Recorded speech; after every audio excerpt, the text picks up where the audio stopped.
We're joining Dr. Brian Struthers today, who's created a movement in his community revolving around the chiropractic lifestyle. Let's join him now to find out what it is all about. Dr. Struthers, how are you doing? Hey Kelly, thanks for having me. It's wonderful to be here. We often hear from others that say, I'm interested in good diet, exercise, even chiropractic, but those around me don't follow this lifestyle. Where can I go for support to be around like-minded people? Any suggestions? You know, interestingly, over the years, I've been trying to figure that out because I have patients that come in and you suggest that they do something and Sure. it just doesn't quite work out for them to finish it. And you find out there wasn't any support at home. And so sometimes it does start at home where you get spouse involved, but really when we look at friends and we look at community and then we look at going and changing the culture, that's really what needs to happen. So we got to change our habits first, and then we got to bring other people into our habits to change the culture. Oh yeah, when you talk about bringing people in, are you talking about friends or other like-minded people joining together? Exactly, and there's this interesting movement where people are looking for what is good nutrition and how do I eat and what kind of food choices do I make, and that's a really great place to resource it. Exercise is a great place to resource it too, of course, but when we look at putting it out in the community, a vegan or a raw group, which is happening in my area right now, that we have this tremendous set of people that are coming to the table saying, I want something different, I want to get healthier, and that vegan raw in the Midwest suddenly is a popular thing. Well, we bring 60 people together and they all are like-minded and they can support each other. Now that 60 people can start to expand and to tell more people about it, all of a sudden you'll have a vegan raw restaurant going. So, you know, that's part of how you change habits and then change the community and change the culture. Oh yeah, and I heard you even organize some potlucks.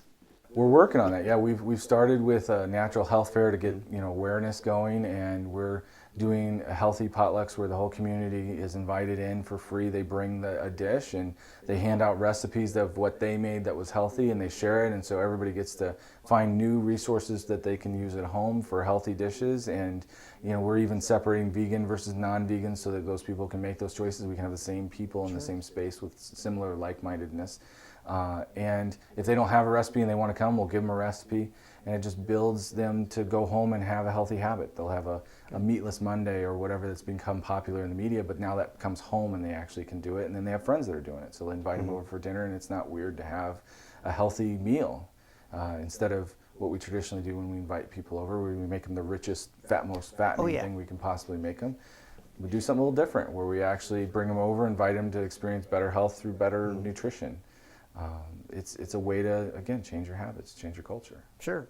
And it's one thing to change adults' habits, but how about children and getting them on the right path of a healthier lifestyle? Have you looked at this too? I mean, kids. It takes consistency. It's a little challenging. So, you have to introduce things many times, maybe even change it a little bit so they don't recognize it, and all of a sudden they'll accept it. And it's not about compromise all the time. It's just about repetition. And the more kids around them that are willing to try it, the more they're looking at it as something they might be willing to try. I have a daughter who's very challenging with wanting to eat healthy, but her older brother eats incredibly healthy, and he's a shining example for her. So his habits help change her habits, and it makes a difference. So you just got to be consistent. Yeah, and when you have like-minded families together and they have children, and those children are together, does this make a difference? Absolutely. You have a couple 4-year-olds, one doesn't eat, very well, and the other one eats incredibly well. Yeah. You don't have to pit them against each other to, say, little Bobby's better than little, Johnny. It's, hey, let's try this, and we're both trying it, and the one child says, hey, this is actually good, and you got a better shot at getting your picky kid to eat something good for themselves. Yeah. And you put it, especially in a park environment, where traditionally you're serving some hot dogs up, but now all of a sudden you're serving healthy dishes. You got a good shot at finding something that they like. And you're talking about getting your patients involved and other like-minded individuals together. Well, how about getting businesses involved and out there to these events? Do you find this is a way to go as well? It's a great way to go, because the more resources people have in the community, the more they're going to use it, the more awareness there is in the community that these things are available to them, the more successful those businesses are going to be and be able to provide those services. We, join up with our local acupuncture clinic, our yoga studios, and we really encourage people to go utilize those services. We even have a special pool in the area where people can go and have directed pool therapy that isn't covered by insurance. They go pay out of their pocket to, help keep themselves healthy, but we have a really smart pool instructor who knows pool therapy, and the more people know about her, the busier she's going to be, the more we'll have that resource. And so if we can make people more aware of other things that are going to be healthy for them, we're going to have a healthy community. Exactly. And we've talked mostly about good diet and exercise, but does chiropractic fit into these community events? Absolutely. Chiropractic's a big core of how the healthy lifestyle is. Chiropractic has always been about healthy lifestyle because, it's one thing to get adjusted, get that subluxation removed, but it's a whole nother thing to take care of it, to take care of your spine and your nervous system, to keep your health on track.